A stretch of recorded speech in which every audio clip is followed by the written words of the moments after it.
Samantha Chakravalesu Atra Gachantu Devata Sadhangmang Munirajasa Sunantu Sagga Mokkadang Dhamma Savana Kalo Ayang Bhadanta Dhamma Savana Kalo Ayang Bhadanta Dhamma Savana Kalo Ayang Bhadanta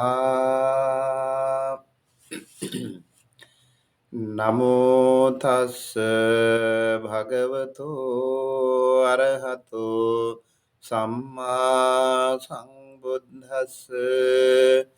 Namo tassa bhagavato arahato samma sambuddhassa. Namo tassa bhagavato arahato samma sambuddhassa.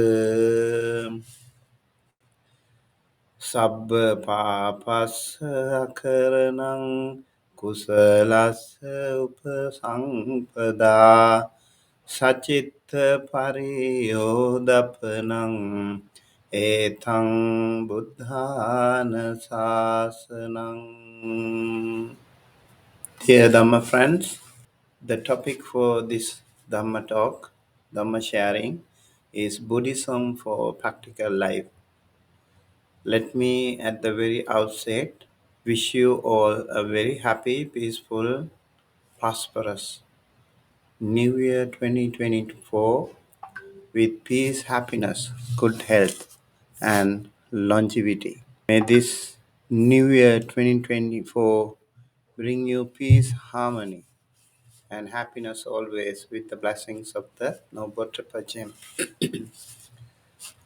Now, when it comes to a new year, we always have new aspirations, new hope, new beginning, a chapter that is brand new for us.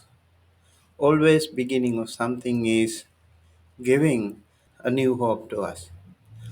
That brings a very special thing.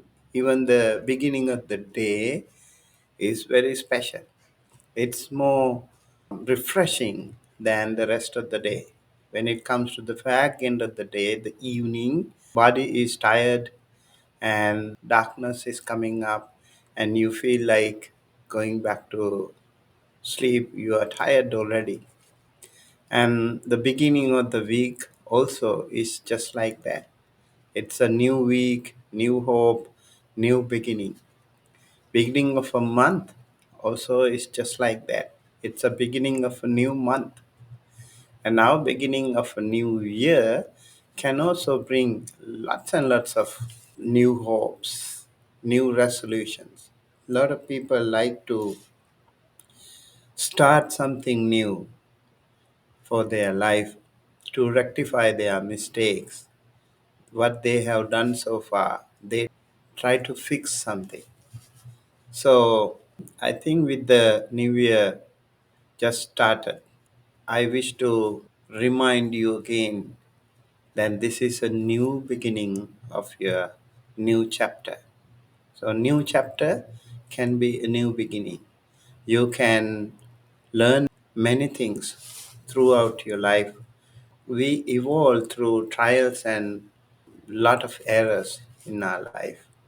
So it's very helpful if we make our life more meaningful, more peaceful, more stronger within, then we can do many good things, many better things. Today, the topic itself can be really helpful. Buddhism for practical life. How to apply Buddhism for our day-to-day life. how to make it more practical. A lot of people know about Buddhism. They are really interested in Buddhism. But then again, when it comes to practice, we sometimes don't know how to do that. So I personally would like to encourage people to practice the Dhamma. Buddha said in Dhammapada, even if you know a lot of Dhamma, it doesn't make sense if you don't know how to apply in your day-to-day life. So in real time practice is more important than anything else in Buddhism. Even if you know a little bit of Dhamma, if you know how to apply it, it makes more sense to you. So let us learn how to practice, how to apply the Dhamma in our day to day life. This is not so difficult, actually.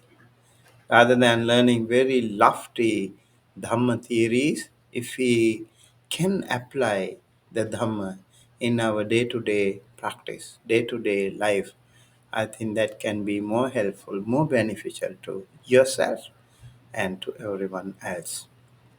So the Buddha said, in essence, as the topic that I recited today, the simple Pāli stanza, which is very familiar again.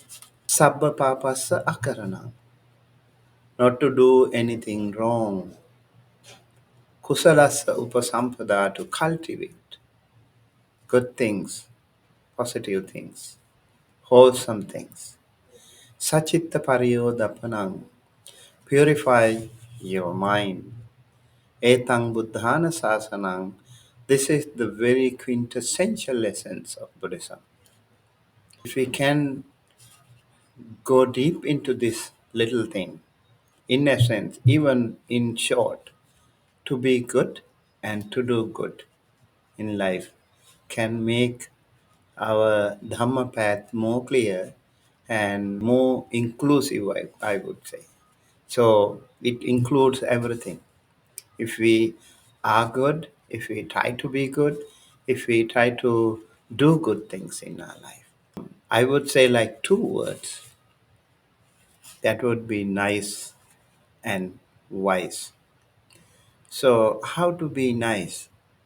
When you want to be nice, you want to be compassionate, you want to be kind hearted, you want to be generous, you want to be humble, and do all those nice things in your life.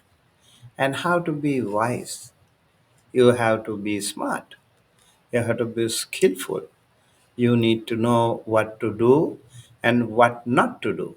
These things are also really, really helpful. Even these two words, if we can apply, nice and wise.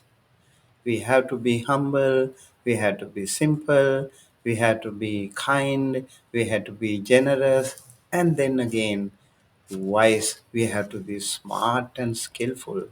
We need to know what to do and what not to do, whom to associate and whom not to associate, how to apply these powerful teachings in our day to day life. For example, let's say Ānāpānasati Bhavana, breathing meditation. So, a lot of people practice breathing meditation in their day-to-day life. A lot of Buddhist people, they are very passionate about practicing Anapanasati. That can really help us concentrate better, focus better. It can also be very helpful to us in many different ways, in fact. How to apply this wonderful practice of Anapanasati in many different ways.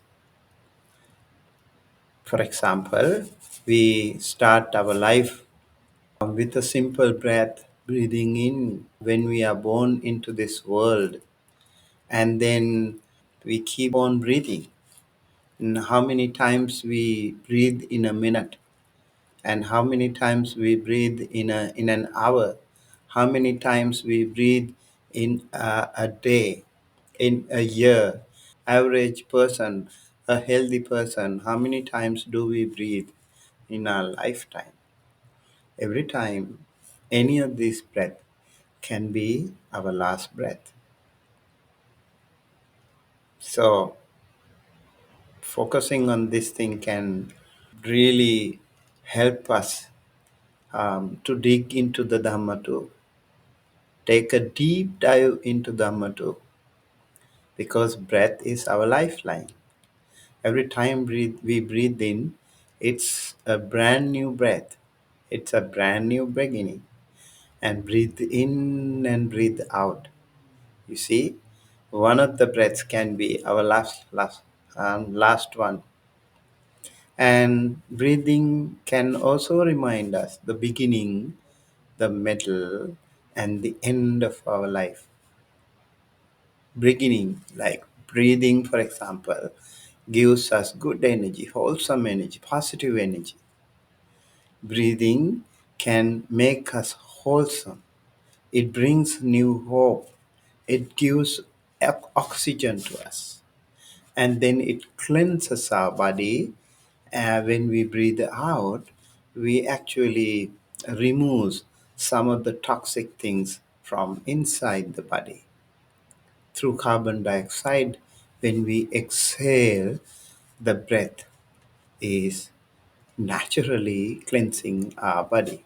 See, the breath is amazing. The focus on the breath is really, really amazing. Whether we are aware of this or not, it happens all the time. Even if we are asleep, we breathe in and breathe out. And then we naturally cleanse our body. Then why do we need to meditate? What benefits can it bring to us? When we meditate, it not only cleanses our body, but also cleanses our mind. It helps us cleanse our mind. Why? We become more mindful. We become more mindful about each and every step, moment of the breath. Breathe in and breathe out. When we breathe in, the incoming breath touches the nostril, tip of the nostril before entering the body, what we call the entry point. And when we breathe out, the breath touches the upper lip before leaving the body. That is the exit point. So in between the entry point and the exit point, we do have only maybe less than an inch or something. The distance is maybe an inch or something. But the things that we learn by focusing, by contemplating, by concentrating, by meditating on this is truly, truly remarkable. So we need to know what we do. We need to focus on what we do. It really, really helps us. And when we focus on this little distance, even there, the beginning of the breath, the middle of the breath, and the end of the breath, if we take breath as a column, that can be really helpful, that can be truly inspiring, how we can focus on each stage of this breath column. Really amazing, very, very powerful. And then what happens? It focuses our mind into one pointedness, object, one object, that is breath and only breath. And then it needs quiet, peace, and that way we become peaceful and quiet in our body. So we can see our body becomes calm and quiet. And when our body becomes calm and quiet, we are able to see things more clearly, physically. Although we close our eyes and focus on our breath, incoming breath and outgoing breath, we can still see very clearly. We can see it very clearly. The whole process of um, the breath, and also our body. It really helps us recognizing our body. When we scan our body, we can see everything about our body, different sensations of our body. And before going to that, I would say each and every single breath has different identities. I think it is all unique. Every single breath has a unique identity. So sometimes we breathe in long, sometimes we breathe out long, sometimes we breathe in short, sometimes we breathe out short. We need to recognize them. Even those long and short breaths are not same, even though they are long, and they can be longer, they can be little long, and they can be just long.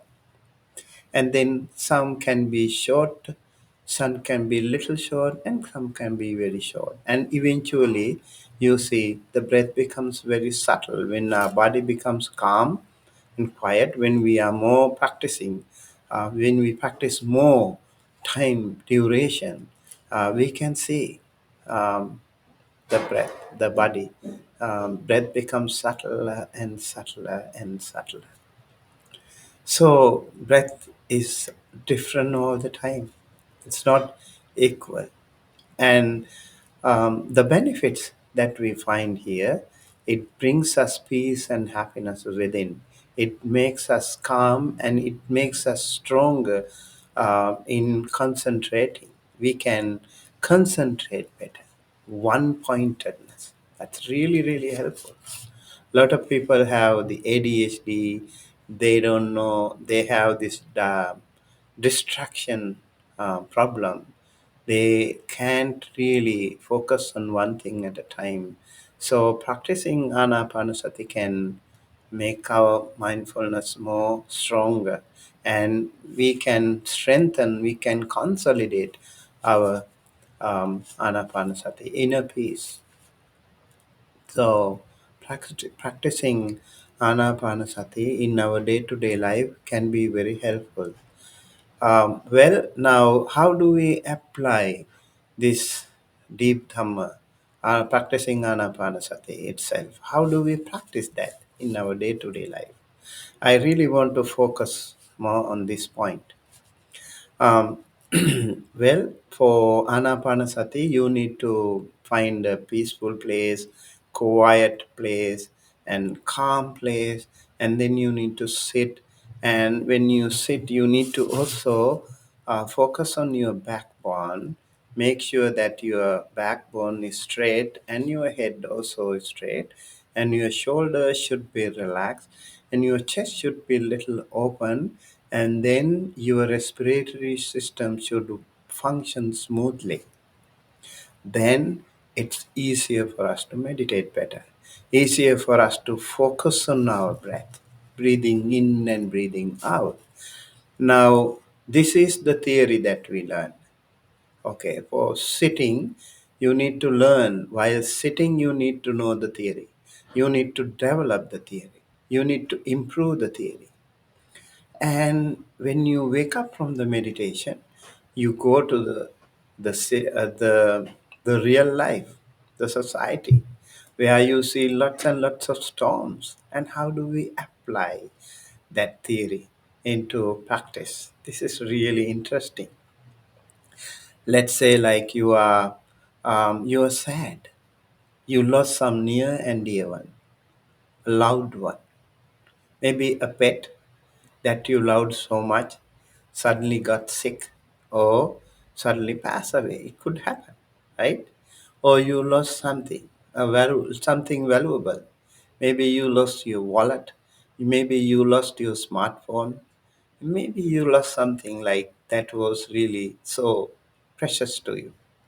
Can happen to us.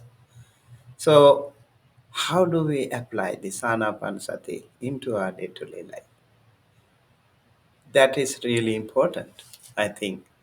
Now, when you recognize, when you know that you lost some, let's say like you lost your pet. um, a pet that was living with you for maybe 10 years or 15 years, a dog who was living with you 10, 15 years. You were so attached to each other. And then what happens to you during that time? The moment you recognize that you have lost someone, even your near and dear one, like your relative, maybe your mother, your father, your brother, your sister, your son, daughter, your husband, wife, your sibling, your family member, a long time friend of you, a teacher, elder, someone who was so good to you in the neighborhood. Any of these people could die, get sick, and then you need to know how to apply your Ānāpānasati into that. Close your eyes. The moment you know that, the moment you identify, the moment you come to know, get the news that your loved one passed away or got sick, something happened to that loved one, human or non-human, close your eyes. Take a good long deep breath. Hold it for a few seconds and then slowly release and relax. Now see, you are really starting to panic. You started to panic, in fact. The triggering point happens. And now you close your eyes, take a good long deep breath, hold it for a few seconds, and then slowly release and relax. What happens? You are able to recognize your breath pattern. Now, this time when you are sad, your breath pattern is different. You need to know that. You need to recognize, identify that. The moment you recognize that you are overwhelmed with sadness, your breath pattern is different, completely different. So recognize it, identify it. Do not panic. Do not press the panic button, but rather focus on your breath. Wow, when I was meditating in that peaceful and calm place, maybe in the meditation room, maybe in the shrine room, maybe somewhere very peaceful, you were meditating. That time your breath was completely different. Now look, the pattern of your breath is so different. You focus on that. It's okay. It's perfectly all right. You actually should be happy that you are learning new thing. This is a new experience for your Anapanasati. Now your breath pattern is different. You are you are overwhelmed with grief, sadness and sorrow. See how it affects you. Your breath pattern is changing. And now you can also probably can connect that to while body scanning. When you have that breath pattern, look at your body, scan your body. What happens? Maybe some part of your body is affected more. You probably, if you are smart enough, skillful enough, you could also recognize your brain waves. Your brain waves are also different. Your brain waves are different. Your head is about to be exploded. It's sadness, grief, depression, sorrow. Recognize it. Don't panic.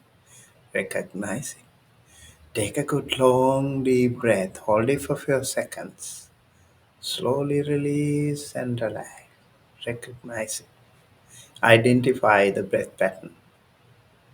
If you can stay there for a while, just 5 minutes, maybe 2 minutes even, If you can see that, if you can stay there, recognize that very crucial point of triggering of your sadness, sorrow, depression, then you can really see that you are locked into that. You can recognize your breath pattern and you can easily control things. You can easily make things better. You know, when you have the thought coming up, the sadness coming up in your mind, the body is reacting. You can see your body is reacting. You need to know where the body is, what part of the body is reacting to that thought. Because of our Sakkaya self-identity, we react. We react possibly negatively. And I'm so sad. Mostly these are emotional things, so maybe your heart area, your chest area is more heavier. You find it very difficult. You find it like choking. Maybe your throat area, the guttural area. Maybe you find it difficult to talk. You find that your throat is so dry. You just recognize it, identify that. Body scan with closed eyes. While focusing on your breath, you can also see the breath pattern changing, and then corresponding to this breath pattern, you see you have the sadness or whatever, and then how your other parts of the bodily, internal and external bodily organs, are starting to generate different vibrations, different sensations. You just need to do not try to control that. Just try to recognize, just try to observe it. That mere observing itself can help you so much.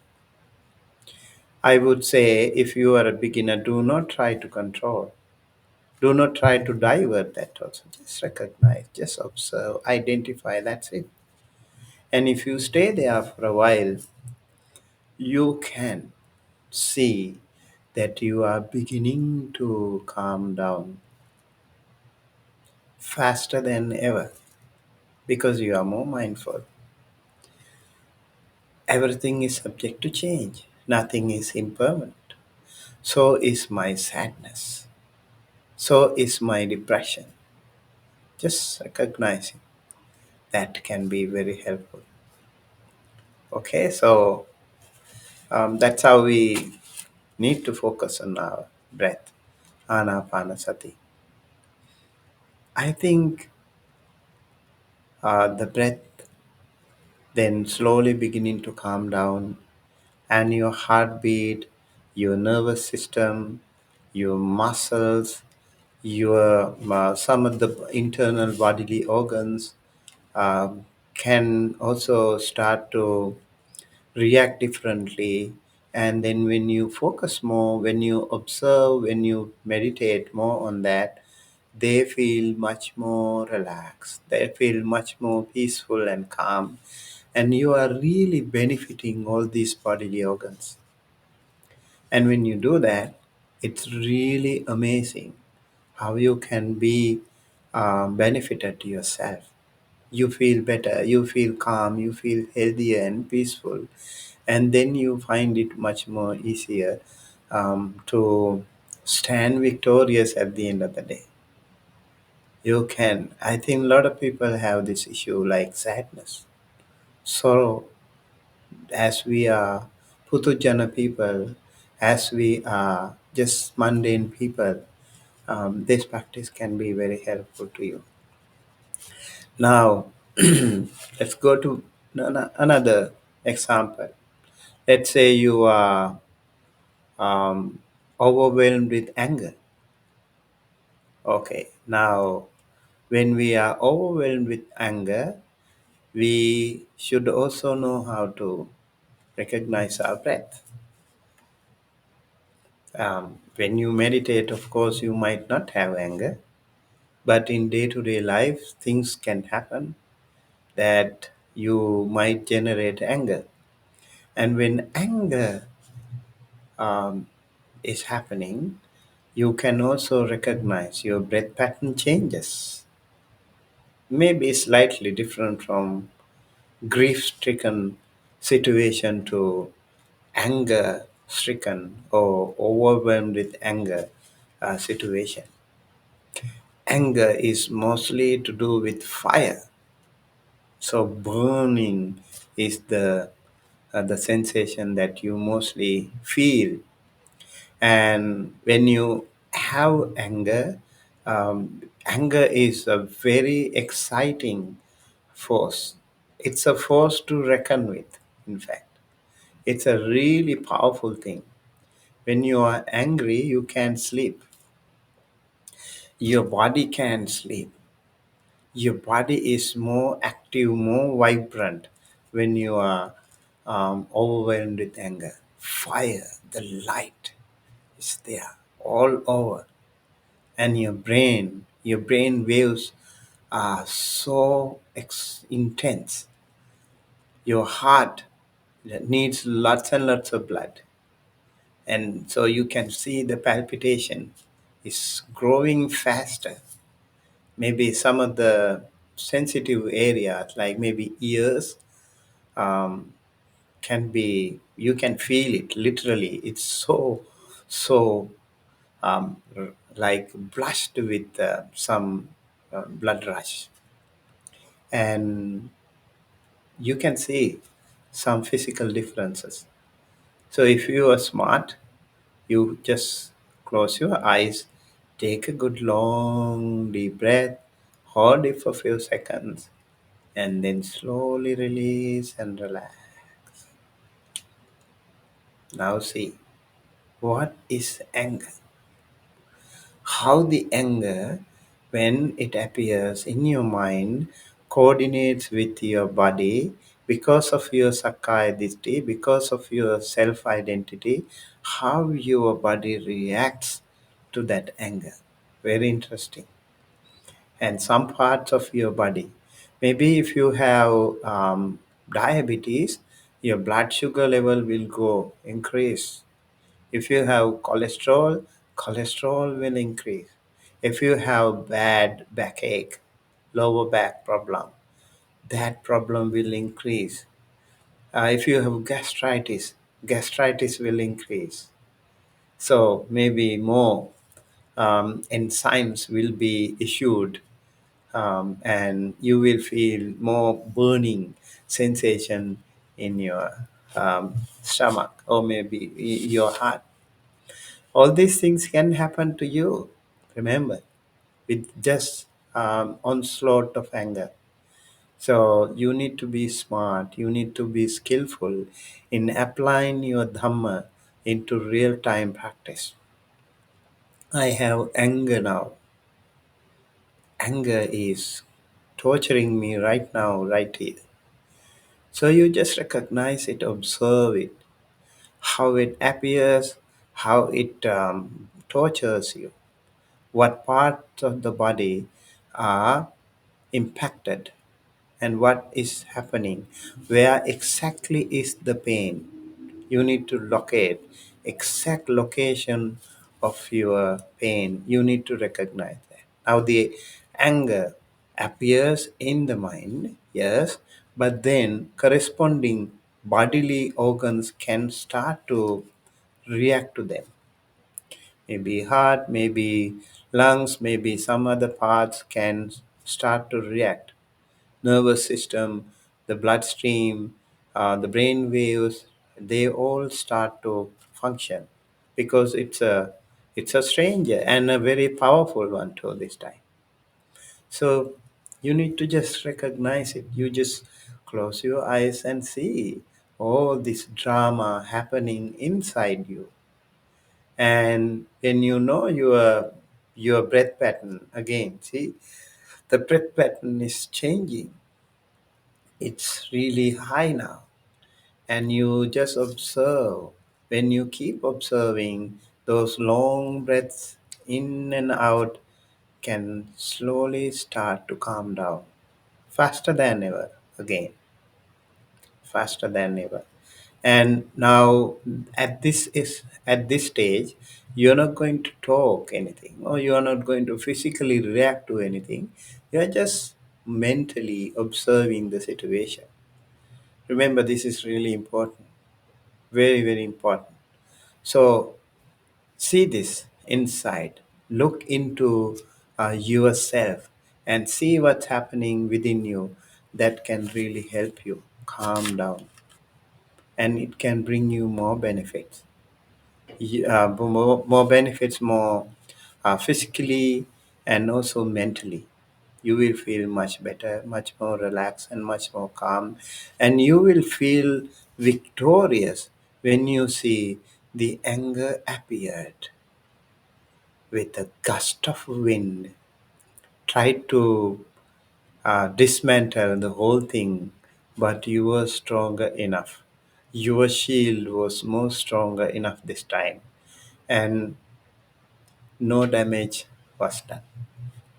Ah, the beginning, at the beginning, you were lucky that you were able to recognize it, and you took precautions. And now you see the anger came, stayed there for a while, and it left. So, as everything else is subject to um, impermanence, change, nothing is concrete. So is the anger. Anger appears and anger disappears. Now, I want to say one more thing. We do have something called anusaya. Anusaya is a latent tendency, very powerful stain that we have in our mind. So some of those kilesas or upakilesas, what we say, can be deadly, and they can be latent, they can be dormant within us. So, what really happens if we don't pay attention to these emotions, these defilements that appear in ourselves? Mostly, they drop something in us before leaving. If you don't pay attention to this situation, they come, they go, yes. Sadness comes and sadness goes. Anger comes and anger goes. But they also not living just like that. They leave something inside us. They leave something behind before leaving, and they become latent tendencies. They become dormant in us. They hibernate within us. And you see, like they are clogged in. The more of these emotions come and go, the more these defilements come and go. Every time they drop something, and they leaving behind something. And what happens? They become so stronger that latent tendency can be very stronger. It is very difficult to remove. Just like let us say, I have a cup. I have a cup here. It looks like very nice from outside, right? So if there is something, you can easily maybe rinse it and you can clean it. And let's say just water is enough, and maybe you use some tea, and then when you use tea has strong substance, a color, so depending on the actually the chemical here, the material, it can absorb certain things, and it is hard to remove that stain, depending on the material. And then you need to maybe you need to use your hand stronger. You need to rub it stronger to remove that stain. And probably some of those stains can be removed by no matter how much you tried with your fingers, it won't go away. then you might need some detergent, maybe some something you need to, some use of some chemical. Certain chemicals are less effective, and maybe even like bleach have to be used. So only then the cup can become just like this. That can happen, right? Similarly, in our clothes, it's even more clear. Like if you have something like simple dirt, you can easily, maybe dust, you can just wipe and it'll be gone. Or simple dirt, you can just rinse and that'll be gone. And maybe there are some dirt which is very difficult, some stain which is very difficult to remove. So you need to use some soap or detergent, or even some, maybe some more stronger chemical to remove that. Only then it will be gone. And see, just like that, in our mind, when these things happen, they come and they just leave something depending on our mindfulness, our smartness. That's why I said, be nice and be wise. You have to be nice and wise, and you have to be particularly wise when dealing with these things, making sure that those droppings are not left behind when those emotions appear within you. So, if you are mindful, you have a watchman to guard, and then these emotions will come and they will go away, but not leaving any damage, any dropping inside, because you are mindful. If you do not pay attention to these things, they will definitely leave something behind. And that is why, let's say like we were talking about just two things, sadness and anger, right? So sorrow, no, something happened, like you were sad with the loss of your loved one, as I said, a pet, maybe, maybe a relative. So the sorrowness, that sorrow, that time was very intense, but in the course of time it will go away. But even after a week, maybe even after months, I know some people even think of their departed ones after years, they still can't really make up their mind. What is the reason? What is the secret? Because the the strong sorrow, sadness, when they left behind something. That anusaya, that latent tendency was clogged so much. And that is why even later on you feel sad. Even by thinking of your departed ones, you feel so sad. You feel heartbroken. That's why it happens. Same thing with the anger. When you are angry with sometime when you are angry, anger will come and anger will go. Sometimes people yell or scream, whatever, express something, and they say, okay, I'm okay now. Not really. Do you think it'll just go away just like that? No, it'll not happen like that. Why do I say that?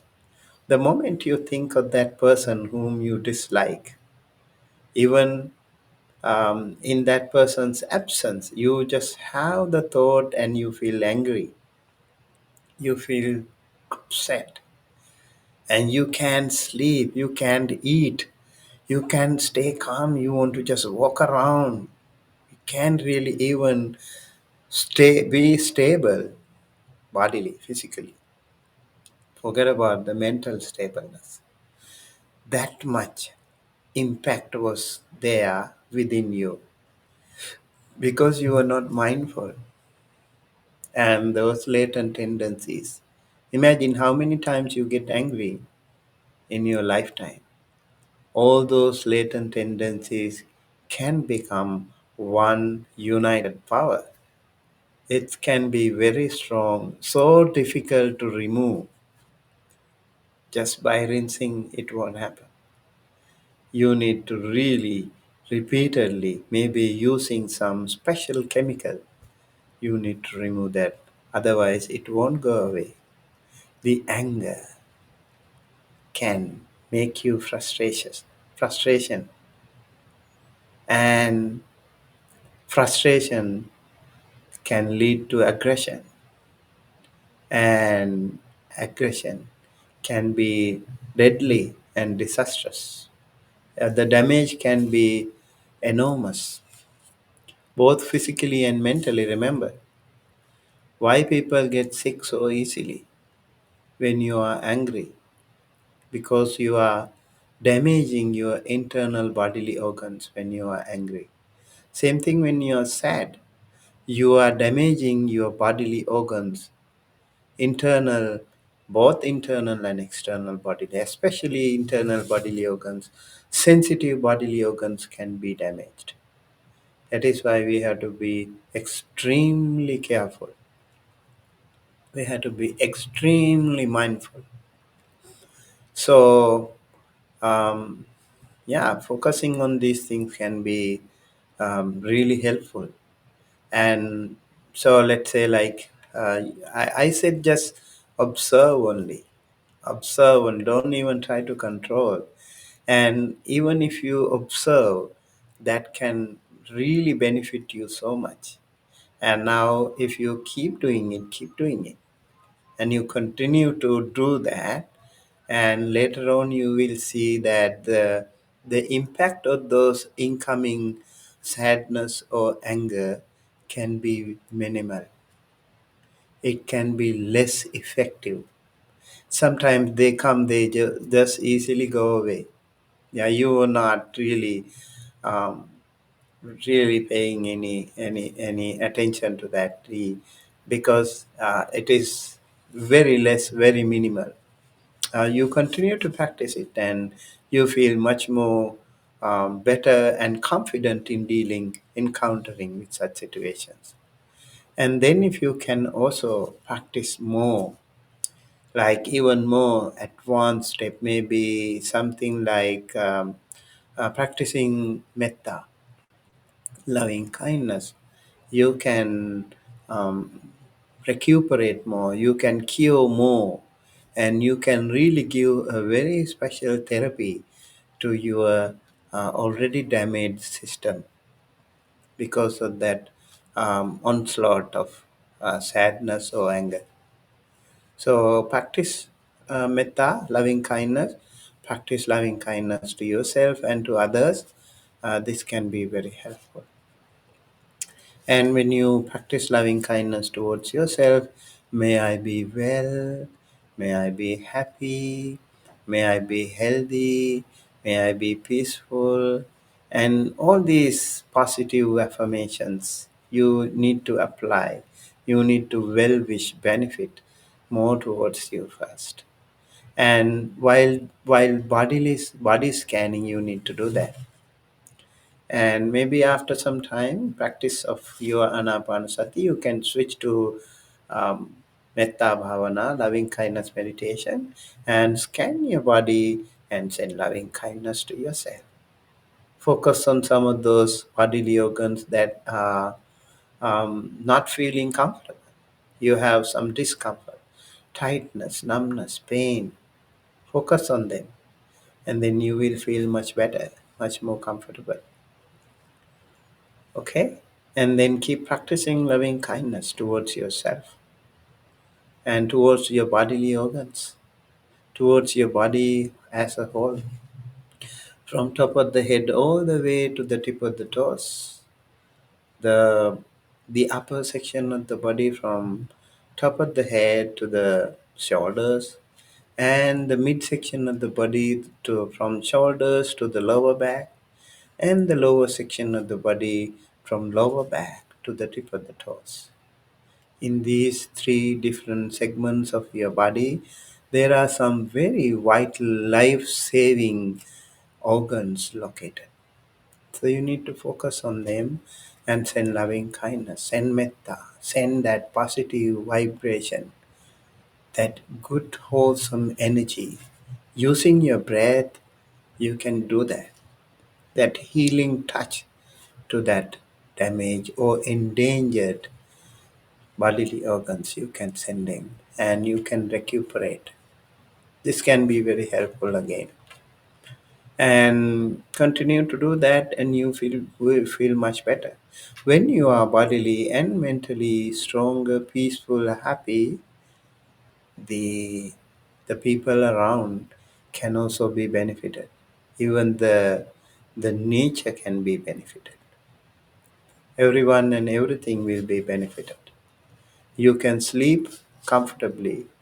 You can wake up comfortably, peacefully, happily. You will have no nightmares. Everyone around will like you. You will be a pleasant person. You will have a beautiful smile, a very positive energy within you. That aura can be very easily visible to humans and also non-humans. Remember, even the animals can see that. They will also feel your good energy and they will also be friendly with you easily. So, both seen and unseen, both humans and non humans can be pleased with your loving kindness. And then your physical appearance, your outward appearance, you don't need to camouflage with some artificial makeup or something. You are already cleansed within you. Your internal cleanse is more stronger to reflect a very positive, wholesome energy in your. That aura can be more visible outwardly when you practice loving kindness. So that is why you become physically also more attractive and more pleasing person. And you will be protected by many because you are a loving, you are a kind person. And when you are a loving and kind, pleasant person, nice person, everyone will be gentle to you. Everyone will be nice to you. And everyone will protect you because of your niceness, your kindness, your compassionate attitude. Your positive energy can save you from many difficult and different situations. Sometimes seen and unseen. Maybe celestial beings will protect you. Others will also protect you. So there are lots and lots of benefits when you practice loving kindness. And some of those toxic things can't really harm you because of the power of loving kindness that is within you. And you continue to be good and do good with your loving kindness, and you can focus better. You can concentrate better. When you want to focus on something, you can easily concentrate. That is the benefit of loving kindness. And even when it comes to death, you do not panic. You stay calm and peaceful. Even the death cannot steal your inner peace. Death is just a moment. That's it. And you don't panic. You maintain your inner peace, your harmony within you. Then you can also um, be more stable, more stronger when it comes to death. And a lot of people, when it comes to that, they have the trauma, they have phobia, they get depression, and they get upset, thinking of the maybe their loved ones or whatever they have not been able to achieve, accomplish in their life, or whatever duties they could not perform, or they feel guilty conscious. Many things could happen to many people. But the person who practices loving kindness can be stronger within. And that person also can still practice Ānāpānasati. Even the last breath, he could probably see this is my last breath. In that way, the final moment of one's life um, can be more peaceful. And that means that if that person has not achieved any stage of sainthood or any Maggaphala, what we call path and fruition, that person can be born in a better realm for sure. With that positive energy, with that peace of mind, that person can be born definitely in a better realm. So these are some of the practical aspects of Buddha Dhamma that we can apply in our day-to-day life. I was just focusing on just a few things, not many, and hope that um, was helpful to you. And if you have any question, um, I'm happy to answer. With that, I conclude. Thank you, everyone, for joining us today with this Dhamma session.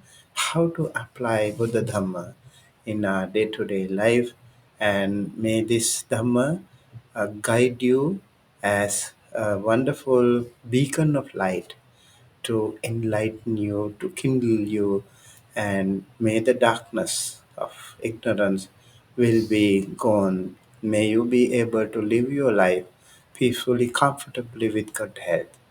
May you and your loved ones be blessed by the noble triple gem.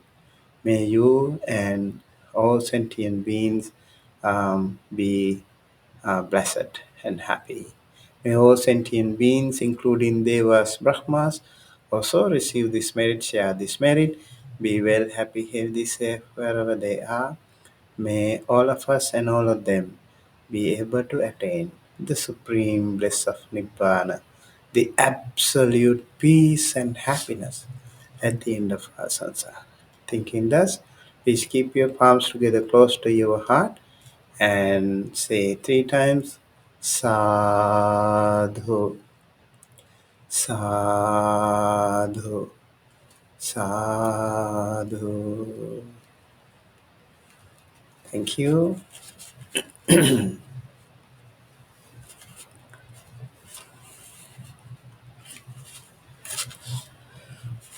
So I do have a question here. How long should be beginner practice? I think the question is, how long should a beginner practice?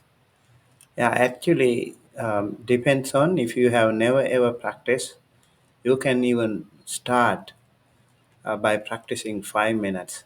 5 minutes every single day, you just practice and continue to improve. Maybe first week, every single day, 5 minutes, and try to make it like one particular timing. Let's say like 6 in the morning, or 6 in the evening, or 9 p.m., or just before sleep, or just immediately after wake up. Just practice. Close your eyes and stay calm and listen to your own breath. 5 minutes, and then you will be benefited. Remember, the second week you need to improve a little bit, maybe 1 minute more. Second week 6 minutes, third week 7 minutes, and you continue to improve. And then eventually one day you should be able to practice at least 1 hour, one whole hour. Remember, 5 minutes practice is so beneficial rather than not practicing at all. Compared to not practicing at all, 5 minutes can be so wonderful. And compared to 20 minutes or 30 minutes of practice, can be much more beneficial compared to 5 minutes practice. And if you can practice 45 minutes, you will definitely see a progress, see a difference. That inner world, that inner realm is so different. And if you can practice 1 hour, you will definitely begin to feel something, feel difference within you when you keep practicing Anapanasati, for example. You can see. And the more you practice, even if any of you have any intention of achieving jhana or something, you need to practice more than 1 hour. At least 1.5 hour can be really helpful. So keep practicing, keep doing it, and you will feel better.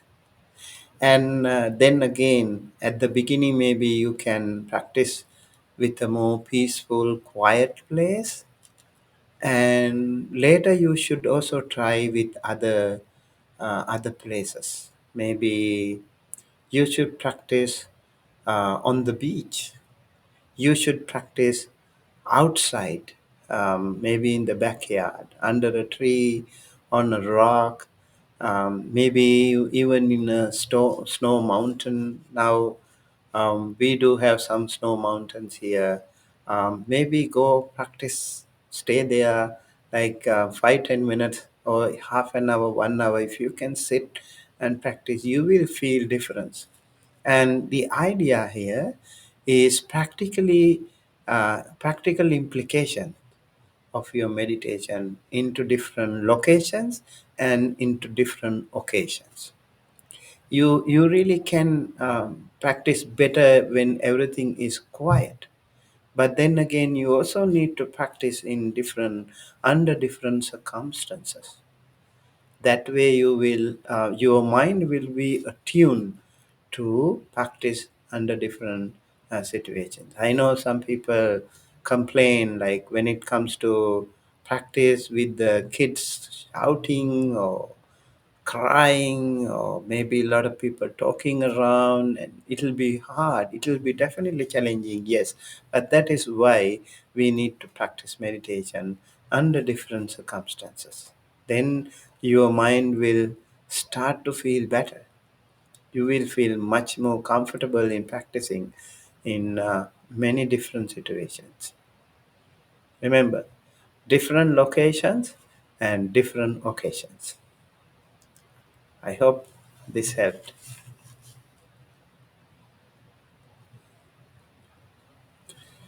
Next question. What are the psychological and physiological benefits? I think I already discussed about this thing. How these things can definitely impact our life. When you practice, you already feel the, like Mittani Sutta talked about, um, 11 benefits. And there are many more benefits, definitely.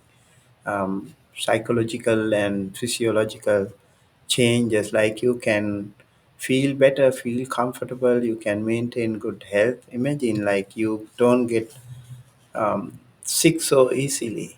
You your bodily organs feel healthy too. And then your bloodstream, your brain waves, your entire internal bodily organs feel better when you meditate. And that means your skin will start to glow, and then your bloodstream can be cleansed, and your nervous system feel better, and you will feel like overall psychological and physiological benefits so much. And keep doing it, and every one of you will feel differently depending on how you apply that. That is why I say like Dhamma can be there, but it doesn't matter like how much Dhamma you know. It matters how much Dhamma you can apply into your day-to-day life. That is the only way you can conquer. You can feel benefit. Otherwise, you know so much Dhamma, but you don't really apply into your real life situations. They doesn't make much sense. So knowledge is different, application is completely a different scenario. Okay, I hope it helps.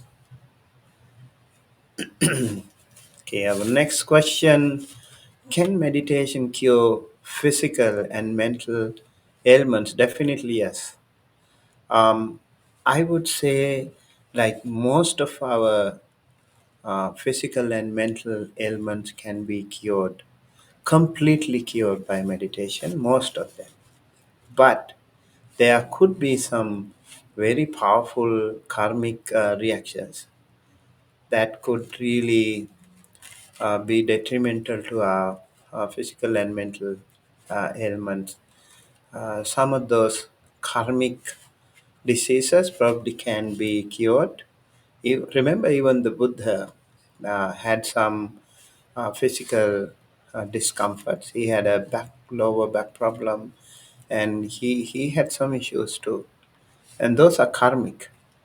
And apart from that, most of these problems can be easily sorted out by practicing meditation. You yourself can feel it. Like, let's say you have diabetes and you continue to eat carelessly and you don't maintain your physical and mental balance, and then you definitely will increase your health risk. But if you continue to practice meditation, and you will, it gives an internal glow, internal energy, a very powerful impact into your internal bodily organs. And then you can feel, you can control things like food control, for example, craving for food, craving for many food, much food, like all the time eating habits, and these things you can control, and then you will feel like so your self control can really help you maintain better health.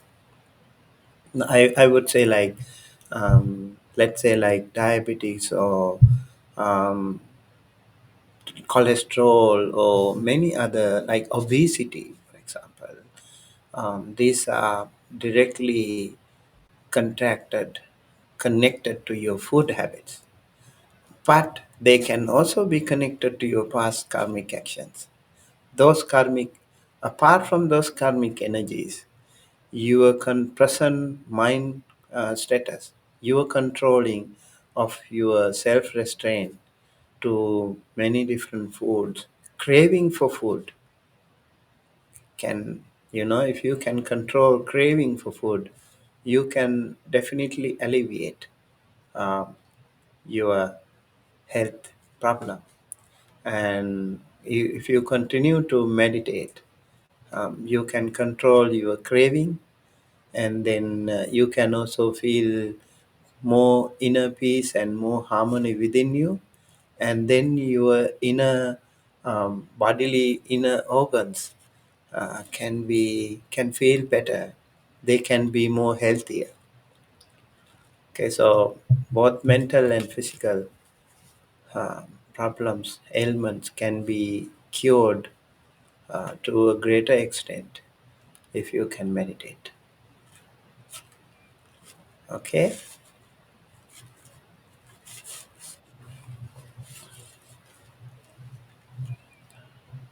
do we have any more questions?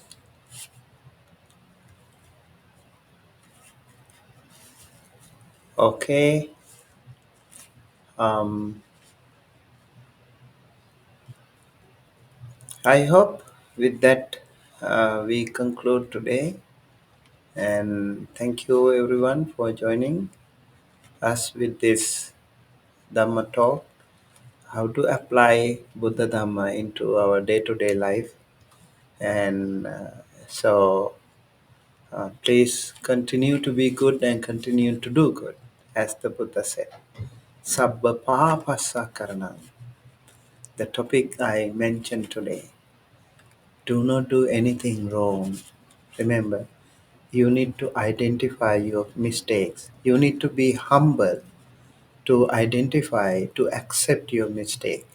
If you do not accept your mistake, you will have no second chance to correct that mistake. You can rectify them if you don't accept it. So let go your ego, let go of your anger or whatever, and be humble. Rectify your mistakes. Then you can do it better. Okay, this is my fault. You need to accept it. If you accept this is my fault, and then um, you will feel much better. Okay, the moment you accept it, you have a better opportunity to rectify your mistake. So, sabba papa sakarnang, do not do anything wrong.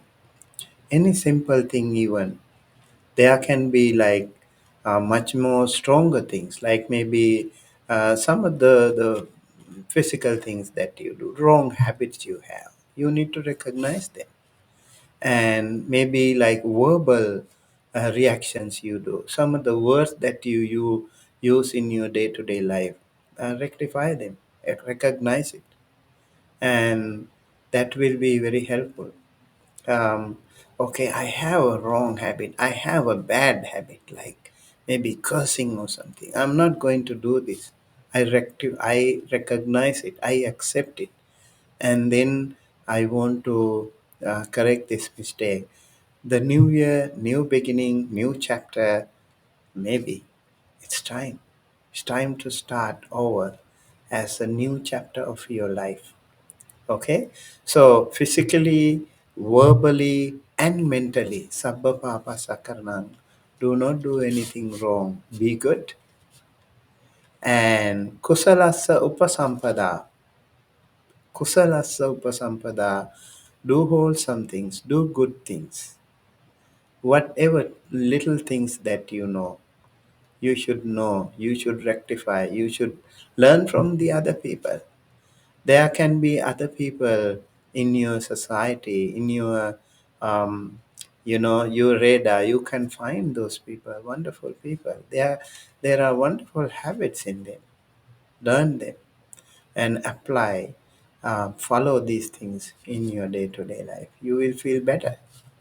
So kusala sopa sampada, do little good things.